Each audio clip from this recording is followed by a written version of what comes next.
اللہ اللہ اللہ اللہ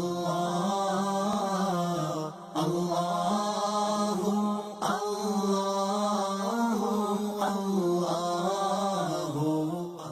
آپ فرماتے ہیں امام فخر الدین رازی، آپ نے فرمایا کہ اللہ تعالیٰ نے کسی حکمت کے تحت اس کو پوشیدہ رکھا، اس شب کو مخفی رکھا، اور یہ حکمتیں انہوں نے کہا باقی کئی چیزوں میں اللہ نے حکمت کے تحت چیزوں کو مخفی رکھا۔ مثلا اللہ تعالیٰ نے اپنی رضا کو اطاعتوں میں پوشیدہ رکھا، اطاعت میں، رضائے رب، اخلاص سے، سنسیئرٹی سے اللہ تعالیٰ کی رضا رہنمائی کیا۔ ہمارا ہر عمل اللہ کی رضا کے لیے ہونا چاہیے، ہماری عبادت ہے، ہمارا روزہ ہے، ہمارا قیام، ہمارے سجود، ہمارا ذکر، ہمارے فکر، ہماری عبادات، ہمارے معاملات، ہمارے معمولات، ہماری زندگی کے جتنے افیئر، جتنے معاملات ہیں، ان کا تعلق اللہ تعالیٰ کے حق کے ساتھ ہو یا بندوں کے حق کے ساتھ، وہ سب اللہ تعالیٰ کی رضا کے لیے عمل کرنا چاہیے۔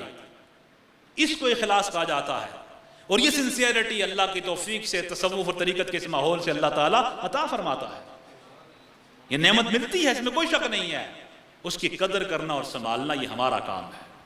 ہم اللہ سے توفیق مانگے، وہ اخلاص ہمارے قلب و روح میں ٹھہرے اور قیام پذیر رہے، وہ سنسیئرٹی اللہ کی رضا۔ فرمایا رضائے الہی کو اللہ تعالیٰ نے اطاعت میں پوشیدہ رکھا۔ آپ اللہ کی بندگی کرو، اطاعت کرو، اس کے ذریعے اللہ تعالیٰ کی رضا نصیب ہوتی ہے۔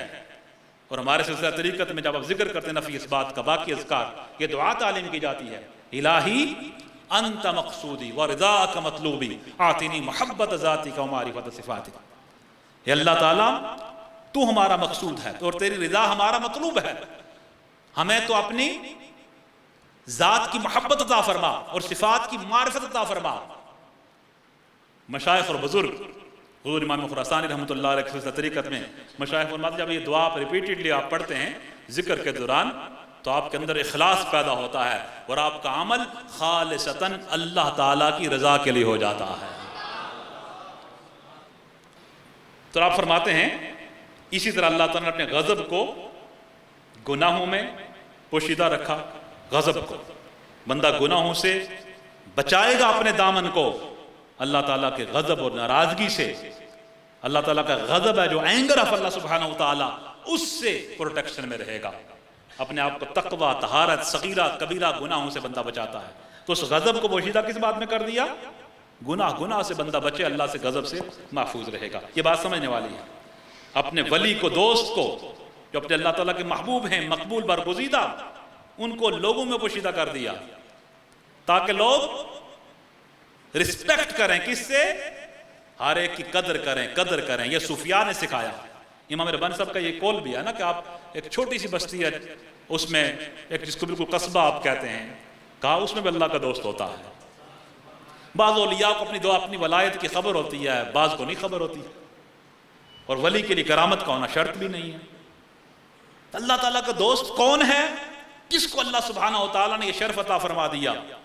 میں ادھر نہیں جاتا نسبت میں آپ کے آپ ذکر کرتے ہیں اور قائم و دائم رہتے ہیں، ذوق و شوق پیدا کرتے ہیں، اس میں تو ڈیفینیٹلی آپ کو اللہ کی سنگت و دوستی ملتی ہے، وہ مراتب اور مقامات لازم ملتے ہیں۔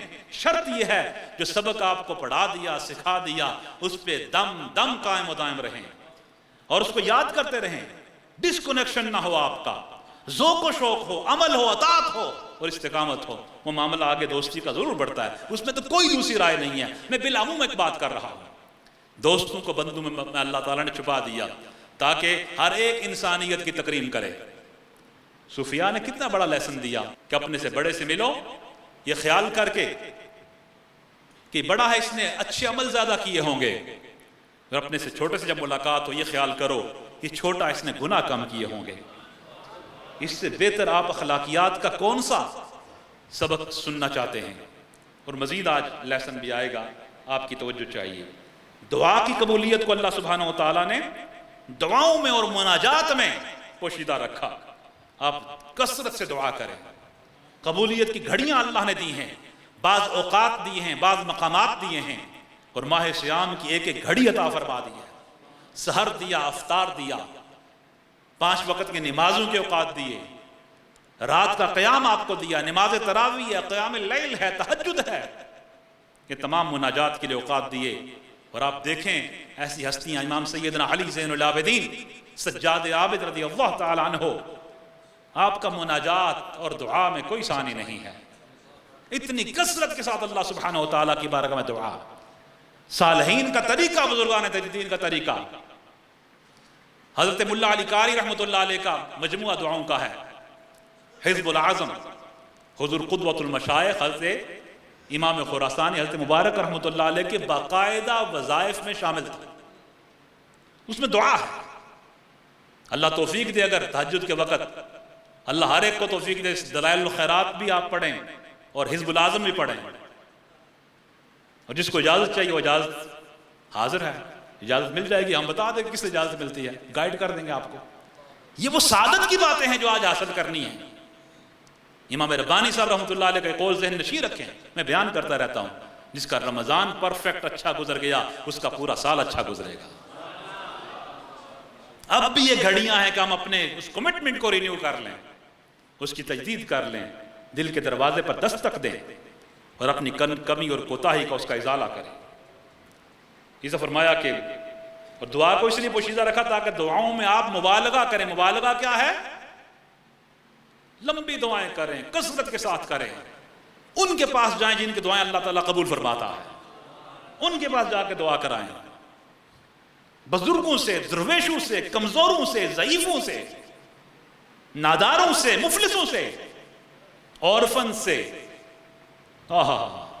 کاش یہ تصور ہم سمجھیں کہ سوسائٹی کیا ہوتی ہے اور دین اسلام کون سا معاشرہ تشکیل دے کے ہمیں اور اس کے لیے ہمیں اپنا کردار ادا کرنے کو کہتا ہے۔ اللہ